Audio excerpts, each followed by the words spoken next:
Good afternoon. Thank you for tuning into Leadership Matters with the People's Doctors, informing leaders, inspiring solutions. I am Andre Howard, your lead host for this afternoon show, and delighted to have with me my co-host, Dr. Cheryl White and Dr. Loretta Howard. All Hello, right. ladies.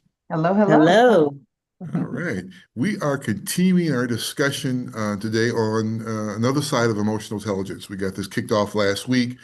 And today we're going to kind of examine the leadership edge you can't afford to ignore related to emotional intelligence. Really, what separates good leaders from great ones isn't always found in a strategic plan.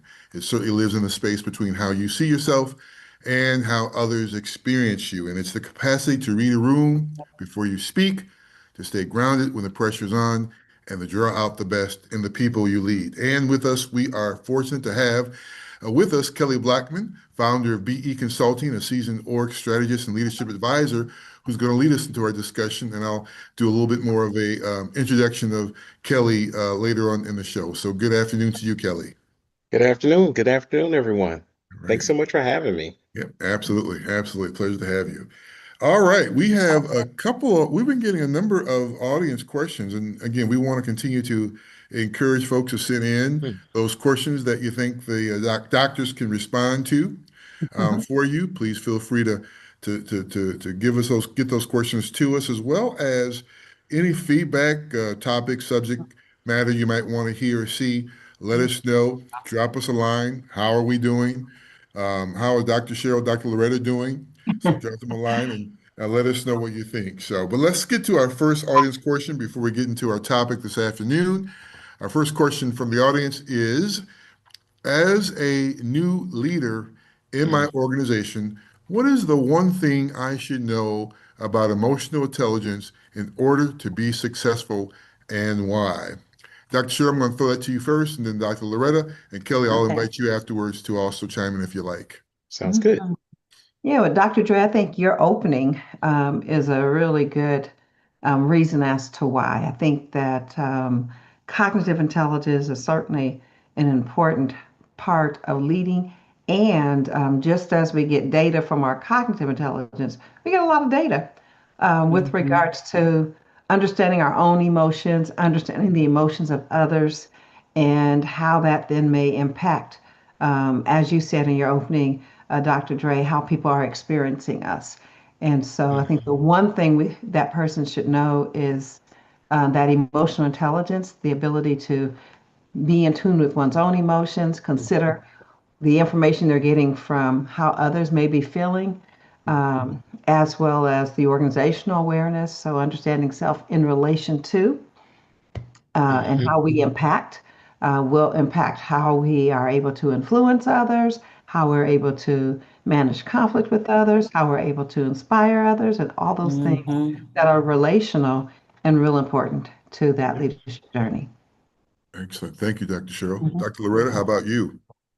I agree with Dr. Cheryl. For me, it would be understanding my own emotions, what Mhm. might trigger me, what Mhm. causes me to almost want to go off the chart sometimes. So if I know my communication style and what it is that really gets to me, I Mhm. need to be able to control that when I'm talking to other people so that I don't make irrational decisions because sometimes I can be making a decision on an emotion instead of logical thinking it Mhm. through. So that's one of the things that for me, it was really knowing myself and my communication style, the way I communicate. I've had to learn to do things differently. Great. All right, Makes Dr. sense. Loretta. Yep. Thank you. Merci. Kelly, how about you? You'd like to chime in on that one too? Yeah, that is so well covered. I think the part that I probably hone in on is as a new leader, I think it's important to understand the fact that whatever your emotional state is, that is the emotional state. That's the source of truth for your team. Mm, So if you're dysregulated, if you're if you're afraid, then you're probably going to micromanage. If you're dysregulated, if you're in a place where you're always anxious, you're going to be seeking control, and those things, like, they directly influence your direct staff, your direct reports, and if you're not careful, that stuff can actually cascade throughout the organization. So, in my mind, one of the biggest things to recognize, or one of the biggest reasons to pay attention to your own emotional intelligence, is the fact that it spreads. No matter what it is, it spreads. Absolutely. Mhm. Great, great. Thank you all three for that. So, and I can Mhm. just say diddle, diddle, diddle, right? I always Yeah. continue to remind people, for me, it's always about the self-awareness. Yep. Emotional, again, intelligence. I think we said this last week, isn't about being soft, right? It's about Yeah. Right. being smart enough, sharp enough to know how your inner world is shaping your outer impact. So Hmm. master the self-awareness first and the emotional intelligence piece.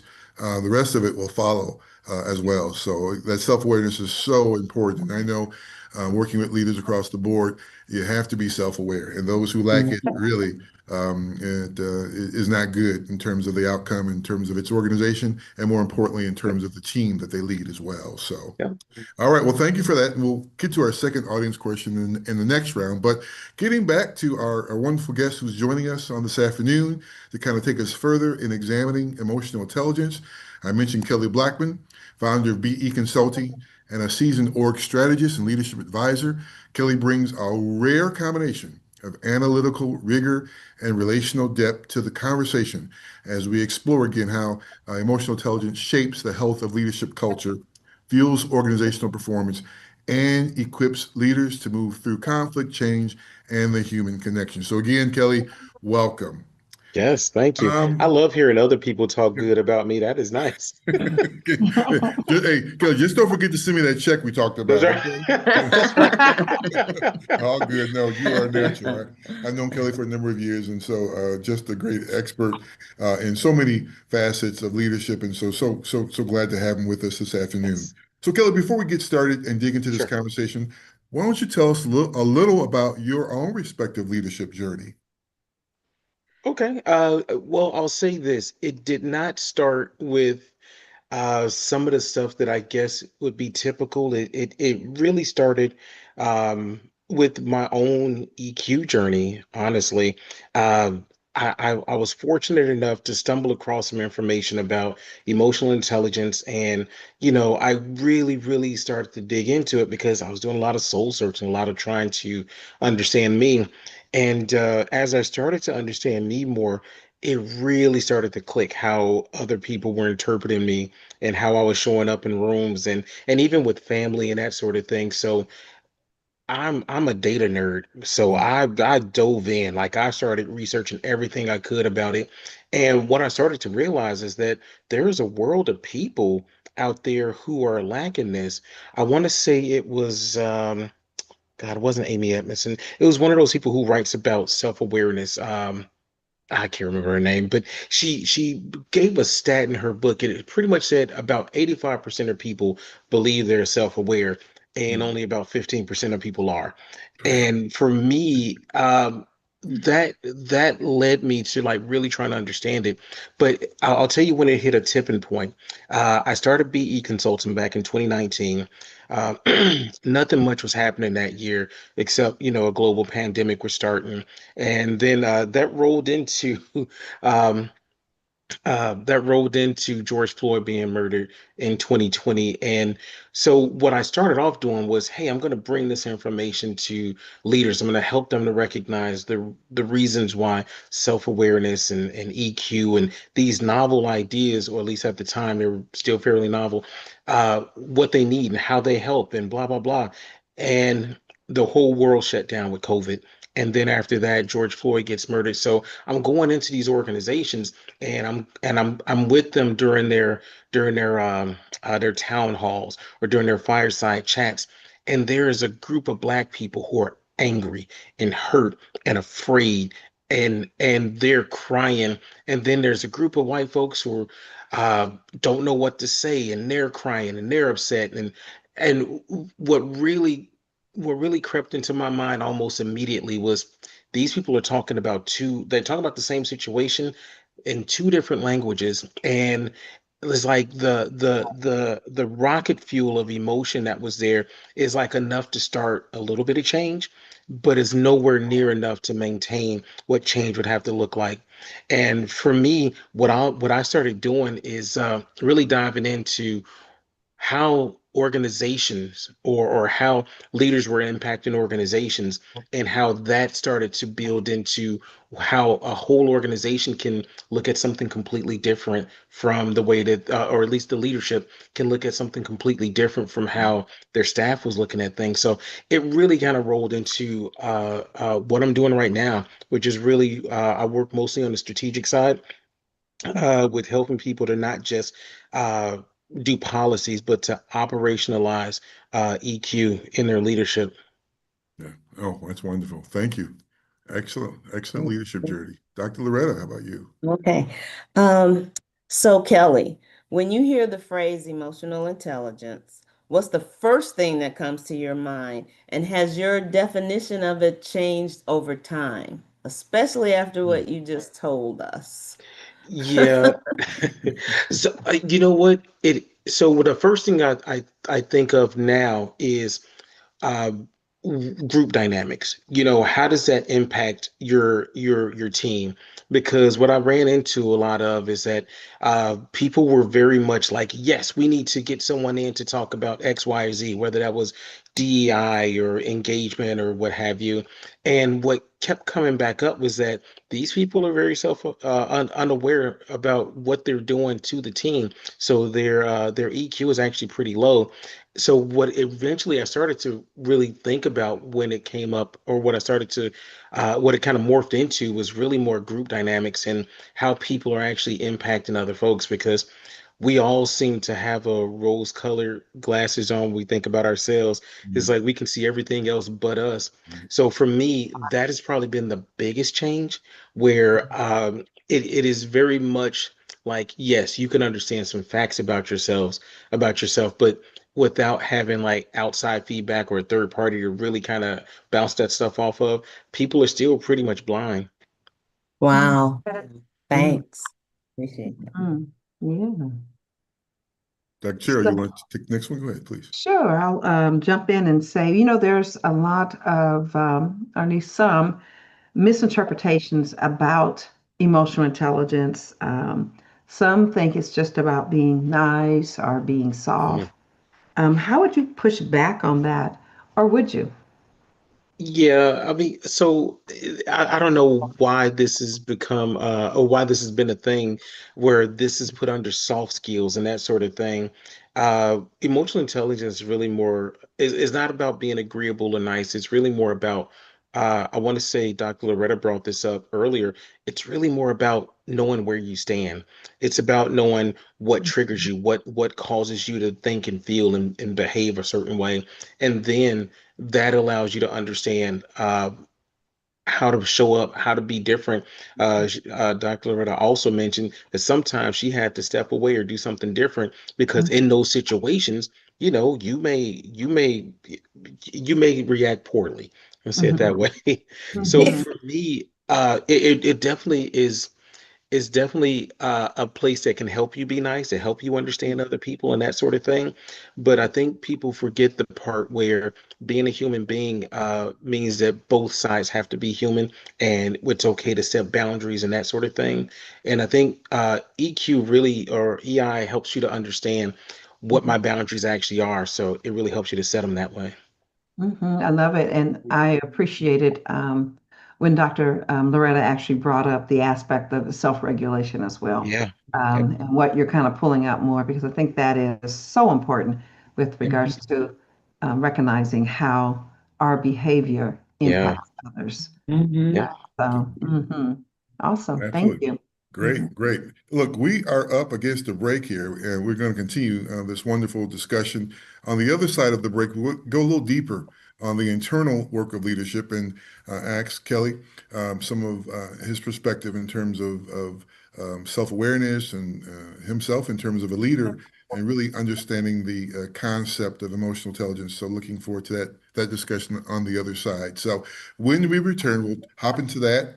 And I want you to stay tuned. We'll be right back with more on Leadership Matters with the People's Doctors, informing leaders, inspiring solutions.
And we are back with more on Leadership Matters with the People's Doctors. And for those who are joining us, I am Andre Howard, a lead host for this afternoon, along with my co-hosts, Dr. Cheryl and Dr. Loretta, and our guest, Kelly Blackman, who's really helping us dig a little deeper in terms of emotional intelligence, the leadership edge you can't afford to ignore.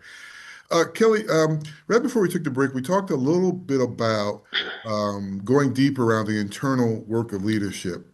And again, we've talked about it enough. Self-awareness is often called the foundation of emotional intelligence. But on a personal level, how do you practice self-awareness as a leader? And how do you know when you're getting it right? And can you be open and transparent with us? How do you know when you're getting it wrong? So a couple of really good questions in there. For me, my personal journey had to start off with curiosity, and it's such a simple concept. I want to know more, but if you think about it, curiosity is limited by fear. And a lot of times we are very afraid of what knowing more means. We're very afraid that if we decide to find out, then now we're going to be forced to change, or maybe we're going to be forced into recognizing that we don't know how to change. And just as human beings, we're so wired against fear. Fear is always like life or death in our brain. So for me, a big part of this journey has come with well, part for me, partially is faith. It's understanding that I have something bigger and greater, that if I run into some stuff that says, you know what, Kelly, you were jacked up, that Mhm. it's okay. It's okay. I'll find a way around that. And again, higher power will help me to do that. But for a lot of people, what ends up happening is that we hit that boundary of, oh, this is scary, and then we kind of recede. So when I think about I would say probably the number one thing that you'll recognize if you're getting it right is that you are afraid.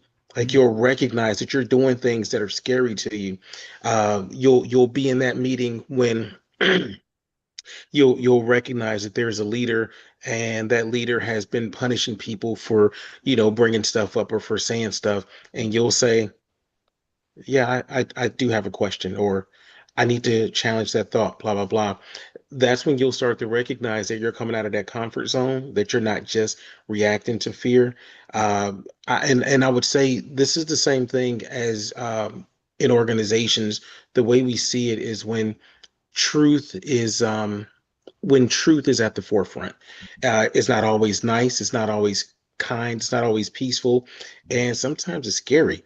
And mm, you'll see that like a lot of people will think that you'll have less tension or less problems if it's the case where you're becoming better with self-awareness or EQ or that sort of thing.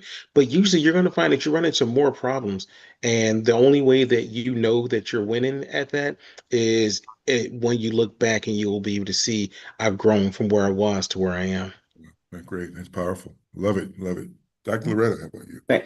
Um, Kelly, in your opinion, your expert opinion, what's the difference between a leader who thinks they're self-aware and one who actually is? And how do organizations suffer when the leader can't tell the Mm, difference? I'll tell you a quick story. I was working with the manager before, and if you talk to her, she was able to quote every bit of self-awareness. She'd gone through multiple classes on EQ and that sort of thing, so the language was there. But when you saw her, one of the best things I tell people when they're doing like assessments or audits or things like that, you want to skip a pulse survey, go into people's team meetings, and when you see the power differentials and you see how people behave, because I would go into their team meetings and it would be the case that it would be so quiet. A pin can drop. And she's saying all the things. I'm here. It is funny because I know, Dr. Loretta, you were mentioning about how people perceive you as Yeah. not being nice when you're thinking you're doing everything that a nice person would do. We're at these team meetings and she's like, okay, and I'm here to help everyone and I'm here to support everyone, saying all the words. But then she's like, hey, does anybody have any questions? You hear a pin drop. And then right after the meeting, I get a bunch of pings like, hey, so is she saying this? Is she saying that? And that's how you know it's not showing up. Because again, when people are in an organization or even in a relationship, there's a source of truth. There's a thing that we think is the case. It's our expectation. And the further we move away from that, the more you'll see people are afraid to speak up. They're afraid to ask questions. They're afraid to challenge. And that's also how you know what it looks like when it's going well. Because people like I get my wife, I'm a lot to deal with. I'll say that. I'm a lot to deal with. And my wife knows that if I'm giving a talk or speech or anything, she's going to be the first one who's going to say, "Ooh, you know mhm. what? You missed that word." Yeah. And that to me says, okay, we're in a good place because she knows I'm not going to bite her head off, blah, blah, blah. Same way in organizations, they're just bigger relationships. Mm. Great, thank you. Yeah, love that. That certainly hits on the whole concept of psychological safety. Mhm. Yes, Like yes, the alignment between how we show up with regards to how yep, we're managing and regulating with others so that they feel that safety yep, or not, right? So that they right. will share information like your wife shares with you and they will admit when they made a mistake or share an Yeah, idea. yep. Awesome. Yeah. Love that connection. I want to ask you about unresolved personal baggage, not yours, Thank you. but how does unresolved personal baggage, stress, trauma, insecurity show up in leadership behavior? And what does emotional intelligence give us to work with? Ooh, that's a good one. So first off, when it all comes down to it, there's this sort of misnomer that you leave your personal business at home, your personal self at home. No one does that anywhere ever. because all we are is a container for a bunch of experiences. So no matter which thing is happening, we're always bringing our full selves everywhere we are. Even when we're trying to hide it, that's us bringing that fear to work, that sort of thing. So realistically, if we're talking about what emotional intelligence is going to bring, it really starts to boil down to the more you know you, the more you have language to understand where you're coming from. And that honestly gives you agency. It gives you agency, excuse me, so that when you're actually working with other people, one, you recognize how you're showing up, but then two, you also recognize how to alter how you're showing up. I remember being a black man. I remember being at a job one time, and it was majority of white coworkers, and I remember feeling so othered because the way I showed up. All of us are 20 or so, blah blah blah. We all liked hip hop and that sort of thing. Except when I would get into the conversations with them, everyone would kind of clam up. And I Mhm. remember it was another black guy named Herb, and he would I think now we'd call it code switching, but he would be so welcomed into all of the conversations. And I had to stop and look at that first. I was just upset because it's like, oh, these racist whites. But at a certain point, it was, oh man, like they love Herb, and Herb is a big black guy too. And what it really showed me was that the way that I showed up was way more gruff, way more hood. Now, granted, look, some of that just is what it is, and I don't apologize for those pieces, but recognizing how and when and where to use those things, or how and when and where to not use those things, I didn't have the agency before. So honestly, that's what emotional intelligence gives us. It gives you agency. It gives you a measure of control over who you are and how you show up. I love that. There are so many things that you said there. As you were going, I was thinking, wow, the language gives us agency. It Yes. does. That Yep. is one to, so having the awareness and to be able to put language to what's Hmm. happening, the agency that it gives us, and it gives us the agency to work through matters with ourselves as well as with others. And definitely, I think what we call code switching at one time, Yeah. we call it shifting with Yeah. regards to, Yes. do I need to shift Right. Yep. in order to Yes. help others feel comfortable Yep. so that we can achieve whatever it is we're trying to achieve and Yep. Yep. accomplish. So love it. Thank you, Kelly. Appreciate Oh it. yeah. We're Mhm. almost up to a break, but Kelly, the self-disclosure piece, I mean, what's your take if I come in and self-disclose too much, does that mean I have low emotional intelligence? I mean, if I really start to take off the mask and just show everybody who the real Dr. Dre was in the workplace, Yeah. Yeah. and I know we've got a minute before break. Doesn't that mean my emotional intelligence is like low? Like you don't know how to like control yourself. I mean, wouldn't you agree to that? It's a well, I'll say this. It's a spectrum. There's some people who are totally clammed up, and they are like, no, you will Mhm. not get in here. You will not Right. know anything about me. And I've been both of these people, as a matter of fact. But then there's also an oversharer who's like trying to gain acceptance and that sort of thing. The real key is that there's no right or wrong when it comes Mm. to the EQ. It's identification, it's understanding, it's awareness. Because again, that's what allows you to be able to say, I choose to do something different versus I'm reacting. And that's probably the biggest difference. Okay. All right. So it's not low emotional intelligence if I start to just self-disclose. Not necessarily. Okay. Not All right. necessarily.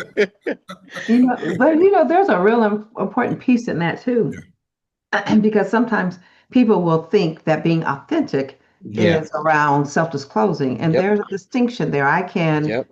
be very authentic and at the same time be very selective in what I Mhm. Yep. choose to share or not share. That's Mhm. so true. And Mhm. it's really funny because we kind of over identify sometimes. So Mhm. it's like I'm a black man in America, so I can't like country music, or I'm this. When it really comes down to it, identifying why and what you're doing when you're disclosing, that's everything. Like that Mhm. changes the whole thing about you know what your EQ is actually. Right. Mhm. Absolutely. Mhm. Yeah. And I personally love country music, so full self-disclosure. So You're already disclosing there. exactly right. All right. Okay, we've got to take a break. And this is a wonderful discussion. We're going to continue it on the other side as we kind of dig deeper into, again, connecting the individual emotional intelligence to team and org health as part of that process. And so when we return, we'll take our second audience question on the top and then dig deeper into this conversation. So we'll be back with more Leadership Matters with the People's Doctors. And again, stay tuned with more. We've got more exciting conversation coming up, informing leaders, inspiring solutions.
And we are back with more on Leadership Matters with the People's Doctors. For those who are joining us, I am your lead host, Dr. Dre. With me today are my co-host, Dr. Cheryl and Dr. Loretta.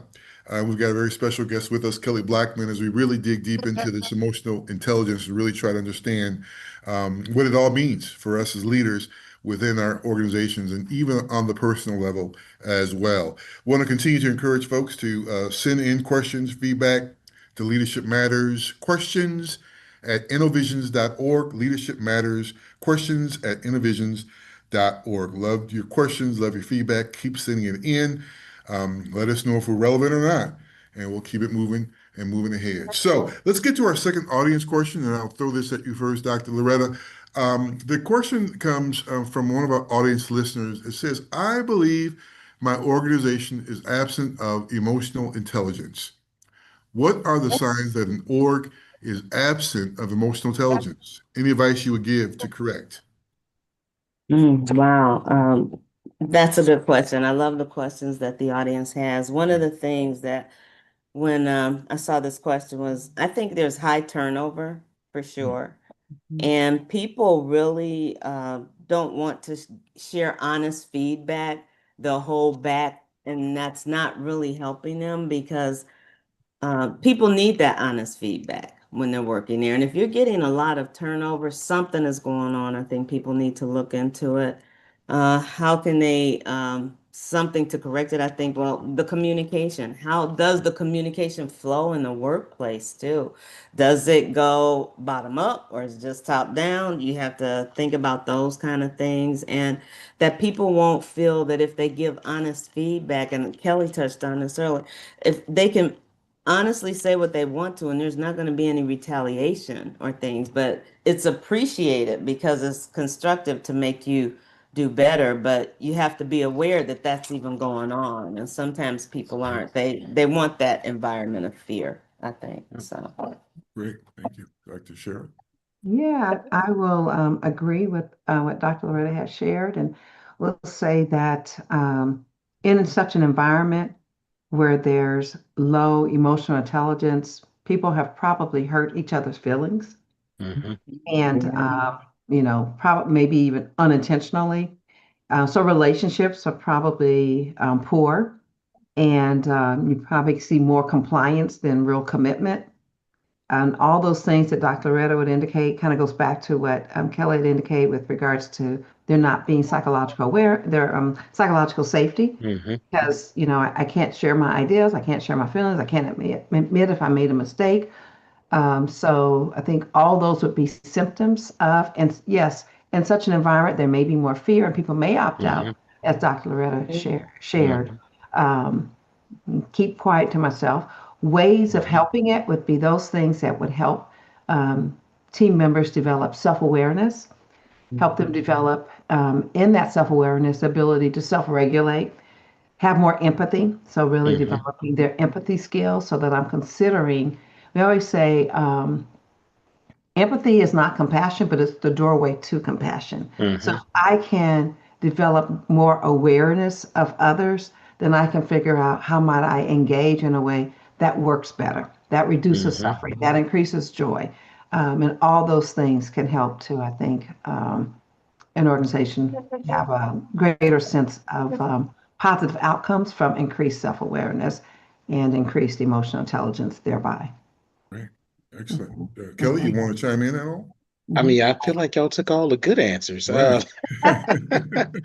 No, when I see this from an organizational level, I hate to say it, but everything does start with leadership. Again, because leadership ends up being that source of truth, and I keep mentioning that because they're the ones who have an assigned authority. So, I've seen it with when people are trying to put in new AI systems. The company will say, these are our values. These are the things I believe in. These are the things that are the case. But no one cares about that when their manager says something different. Whatever their manager says ends up being the source of truth for them. So I think in almost every situation, if there's low EQ, what you see a company line, and then you see the people who are not following that. So in the AI example, it ends up with people building their own workarounds and little silent ways of getting stuff done. A lot of the work I do is in change management, and it's a huge thing. It's a huge symptom that you see pretty much all the way through, where no matter what whatever the job is attempting to do, people are finding a way to go against it. People are finding a uh, quick example. I met a guy who they were introducing a new AI implementation into their team. $937,000 it cost. He said, we told everybody right up front there would be zero job loss. This thing is just going to enhance you. Like for the next several years, we already know it won't be any job losses, blah, blah, blah. He said about 12% of people were using it. And the reality is that the reason why is because when people heard this thing, they had already disconnected from you. They knew that you weren't telling the truth. So I think when we start talking about EQ, it's really about relationships, and it's about how you bring people in to trust you. People don't Mhm. have to agree with you to trust you. You don't have to think that I'm a great guy, or that I do everything correct. But if I make a mistake, and I'll admit that to you. If it's a case that I messed up something, and I'll tell you that I messed it up, or I'll correct you when you're wrong without hurting you. Those are all EQ traits. When you stop seeing that, that's what all of those other things that both Dr. Cheryl and Dr. Loretta kind of led to. You start seeing those results, like the engagement's going to fall, productivity is going to fall, job losses, like the bad kind of job losses where people don't want you to go and you leave. All of those things start to pick up. That's how we see it all the time. Mhm. Oh, Yeah. and I think Great. Andrea may be frozen. Uh-oh. Looks Oh like my he goodness. was. I think Yeah. we have lost him. Hopefully he'll come back. And there were some Yeah, great oh, there he pieces. is. There he He's comes. Yeah. I'll underscore while Dre's coming back in here. I love when you said formal leaders have assigned authority. Yeah, Because with it, I think they have a greater assigned responsibility. they do. And I Yep. always like to really emphasize that the culture becomes what's being modeled, supported, and rewarded, Yep. particularly Yep. by everyone, but particularly by those who have that That's right. assigned authority, or one might say that greater assigned responsibility. Hmm. So And it makes sense I'll give the because king a snap on these that. are girl, come on. And it makes sense because these are the people who are connected to our livelihood. Yeah. And so it's like, yeah, like it doesn't matter if you're an idiot. If you're connected to my paycheck, yes, I'm going to Hmm. follow up with what you're trying to say to do. Hmm. When that doesn't connect, yeah, you start seeing that culture is way different than what we say it is. Hmm. yeah. Yeah. Am I Okay. living those values? Hmm. Hmm. Yeah. Great. Mhm. I love that you said about the culture and the values, because that's what the next question is that I'm going to go into for you. Some leaders think that emotional intelligence is just a personal skill, but you talk about the systemic emphasis that it has on an Yeah. organization. So, how should leaders actually think about emotional intelligence at an organizational level and not just the individual level? Yeah. Look, honestly, this is one of my favorite questions because this is where the rubber really meets the road. Uh, it's always considered a soft skill, but honestly, this is probably one of the biggest leverage points. People aren't in the job. People aren't always rewarded for how well they do things. Like if you look at the statistics, people with higher EQ scores, they're promoted more, they make an average about 20 grand more a year. Like there are real things because there are real benefits to it. So when I see it, I think of it as a really high leverage point because it allows you not only to know you, but it allows you to know other people and to speak their language, excuse me, and to be able to translate me to you. And when you can do that, there's a lot less emotional friction, relational friction. So if you're a leader, if you're managing someone, the best thing you can do is to understand how to reach them, how to talk to them, how to relate to them, because everyone isn't motivated by the exact same things. So if it's a case where you're someone who's motivated by micromanagement and fear, and someone else, and most people aren't, uh, you're gonna burn out some employees, and you may reach a few employees. EQ allows you to have again that agency over how you manage, how you show up, and in a lot of ways that means you're going to have a lot of control over the results, the productivity, the engagement. We see those pulse survey scores shoot up when you have a high EQ manager versus someone who's not. Mhm. All right, thank you so much. That's great. Yeah. And Kelly, I think we've probably answered this to some extent, but I'm going to still put it out Yeah, there in case there's some pieces maybe you want to underscore or add to, and that is, in your experience, what does a high emotional intelligent culture look like on a day-to-day basis? What's the sure. atmosphere? What do the conversations sound like? Sure. Let me start off with what it doesn't look like. It doesn't look like Okay. Sesame Street and everyone's happy and whistling all through the hallways. There are still hard questions. There are still hard situations. There's still hard conversations that have to happen. So it's not always happy. But what it does look like is the difference between having an engine with oil and having an engine with no oil. So things don't grind to a halt when you have a high EQ organization, because the oil that we're getting is that relational oil, where if I don't like how you did something, I guess I can talk to you because I know you don't hate me as a person. You're not crushing my identity as a human being.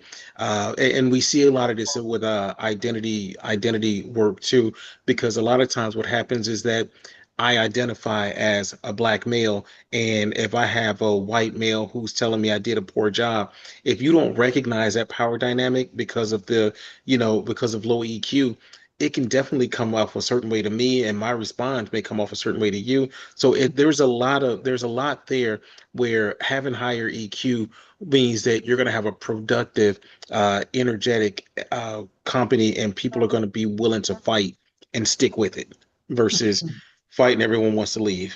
Mm-hmm. Wonderful. Thank you. Great. Great. I Mhm. think my emotional intelligence is being challenged too, coming out as well. So By hopefully I pass the technology. test. All right, Yeah. right. So, but we are up against the break. So we're going to take a short break. And when we return, we're going to do a wrap up. This has been a fascinating and a wonderful Yeah. conversation with Kelly Blackman. So when we come back, we'll do some wrap up. We'll do our rapid fire session as well, get some final thoughts from our guests, Kelly Blackman, and then talk about next steps as well. So stay tuned. We'll be right back with more on Leadership Matters with the People's Doctors, informing leaders, inspiring solutions.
And we are back with more on Leadership Matters with the People's Doctors. For those who are joining us, I'm your lead host this afternoon, Dr. Dre. With me are my co-hosts, Dr. Cheryl and Dr. Loretta.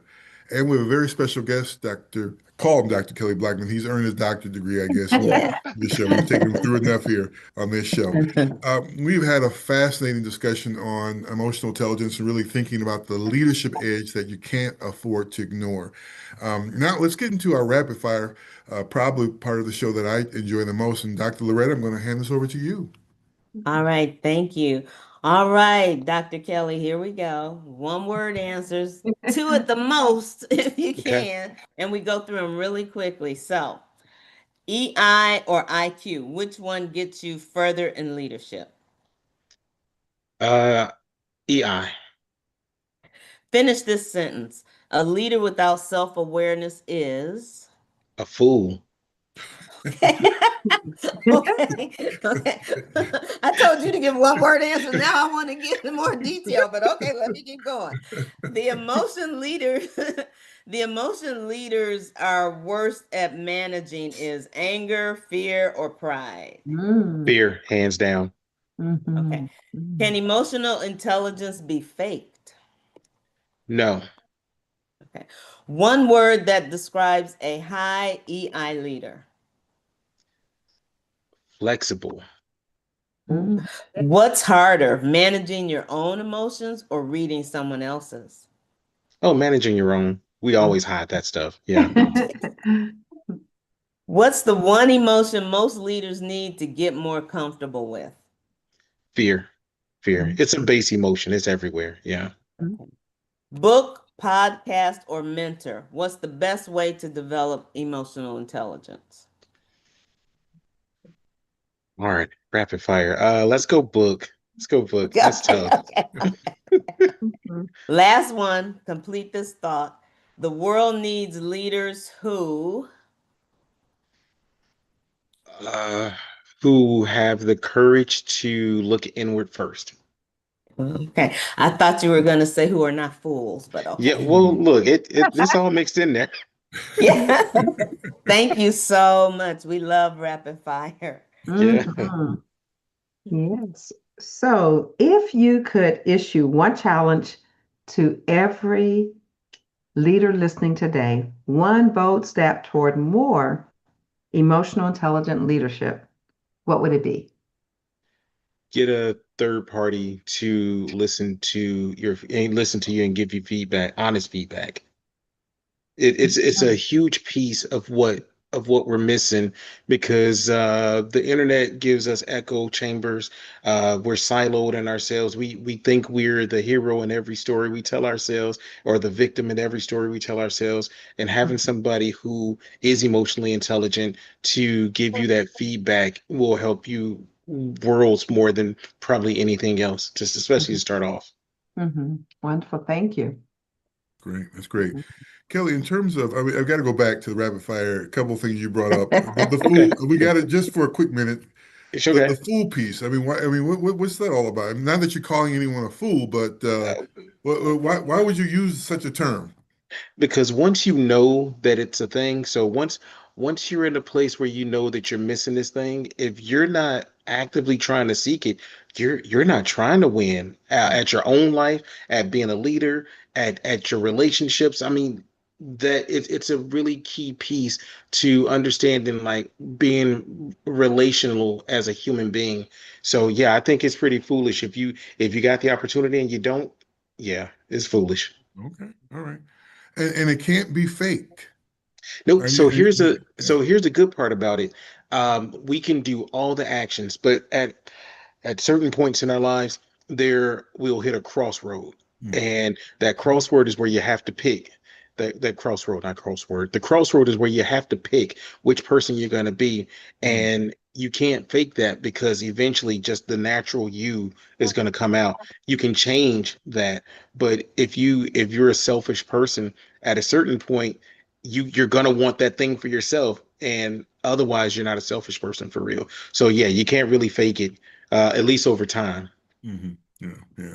Wow, yeah. And I've seen, I don't know, I've picked up a lot of fakers. I'm not sure where that's coming from, but Yeah. yeah, that's Yep. interesting. Yeah, very good. Yeah, I love it. Yeah, it's just a different way, different perspective in terms of thinking about that as well. So, Yep. wow, Yep. great. We've been asking all of our very special guests this year kind of a closing reflection question that we're just putting out there to everyone. Love for you to answer if you could as well. If you could give your younger self one piece of leadership advice, Mhm. what would it be? Hmm. I would probably remind myself that leadership isn't really about having all the answers. Leadership is really more so about having the courage to go first. I mean, we think of leadership as management, but it's a whole different thing. Mhm. Leadership, I mean, it's in the word, it's to lead, it's to go first. And every time I've been in a situation where there's been someone who was willing to be the first to apologize, or the first to ask a question, or the first to say I was wrong, those people, especially when you're talking about leading other people, those are the people that people want to follow. So it doesn't matter how many degrees you have or how loud you can yell or anything like that. People will pack up, if not openly and verbally, in their hearts and minds. And that's what we're seeing in a lot of organizations today. So yeah, my number one advice would be courageous enough to lead, and recognize that that's going to be the thing that will actually impact your ability to lead well throughout your future. Definitely. Excellent. And Kelly, if folks wanted to get in contact with you, how can they do that? You got such a rich and broad scape of knowledge as a leader. I mean, I know folks are hammering to kind of knock your doors down and get in touch. How would they get in touch with you? Email is usually the easiest. Kelly B at bebusiness.com, businessconsulting.com. And obviously, I'm on LinkedIn all of the time. That's where a lot of my work is. I don't do any advertising because I'm a small boutique firm. So the plate is usually pretty full just by word of mouth and people saying, hey, talk to that guy. Yeah. So an email will suffice. Yeah, excellent. Definitely, definitely, Kelly. This has been a wonderful joy to have you on with us as well. So, Dr. Loretta, Dr. Cheryl, what do you think? I mean, emotional intelligence, we continue to, I think Kelly has pushed us to the next level here. So we certainly appreciate the conversation we've had. So, wow, Mhm. unbelievable. Yeah, Yeah. absolutely. Hmm. Yeah. Enjoyed it. Yeah. Yeah, absolutely. I Yeah. think it kind of goes back to the thought that leadership is a relationship. And in Yeah. order to Yes. have effective relationships, we need to have some self-awareness. We need to have awareness Yeah. of others. We need to really be able to self-regulate. So, underscoring Kelly with regards to the significance of emotional intelligence in effective leadership. They go Absolutely. hand in hand. Absolutely. Yeah. Yeah, Absolutely. yeah. Hmm. I All have right. enjoyed Mhm. it. Yes. And one thing I want to say, Yes. Kelly has reminded me that I need to be aware of how I show up in certain Sure. Sure. situations. Yeah. Because Hmm. sometimes Hmm. something has happened and I got Hmm. my books, my policies, and I'm That's right. going in. Mm. Okay. But But have that awareness, and Dr. Cheryl, she knows, she has read me so well. So, but that is a reminder. How do I But you show know up? what? Let me just throw this in real quick. One of the biggest pieces I think that people miss when we're on that journey is recognizing that we're all coming from somewhere, we're all starting somewhere. So Mm. giving ourselves that grace to Yeah. work through that, Yeah. because Yeah. it's so easy. Like once you get into EQ, you start finding all of the trash places that you have. Mm. So it's a whole other thing to say it's okay though. Like I'm here, but I'm trying and I'm growing. Look, the Yes. Bible don't ever Yes. tell us we got to be perfect. It always tells us to keep trying though. So Yes. that's my goal. Yes. Yeah. And Absolutely. I A gotta tell it, work in Kelly speak progress. excellent. And excellence requires compassion toward ourselves and Yes. Yes. others. Yeah. So Yes. go to that. Yeah. Absolutely. I Love feel it. like we Love it. done solved it all today. There you go. Hey, here we are. Here we are. And what a wonderful way to end this show, too. So, Yeah. again, thank you, Kelly Blackman, for being such a wonderful guest, for being with us today. We want to thank our listening audience for tuning in. Again, continue to send those questions in, give us some feedback at Leadership Matters, questions at innovisions.org as well. And you can join us every Wednesday, 2 p.m., or download us on our podcast. We are Apple Podcasts, iHeartRadio, Amazon Music, Spotify, lots of other avenues that we're creating as well. So please feel free to download and share with friends as well. So until next time, it's been great with the People's Doctors, informing leaders, inspiring solutions. Until next time, you keep making your leadership matter.